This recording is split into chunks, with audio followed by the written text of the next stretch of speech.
In this video, we are going to learn general term in binomial expansion.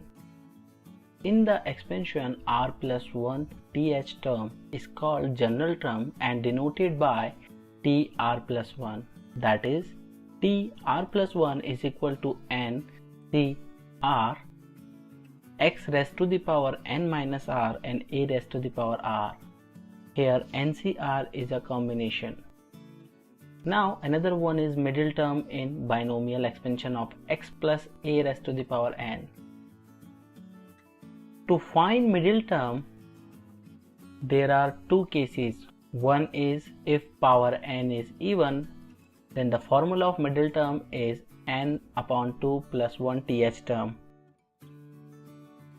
In second case, if power n is odd, then middle term is n plus 1 by 2 th term, or it can written as n plus 1 by 2 plus 1 th term. It can be written as n plus 3 by 2 th term.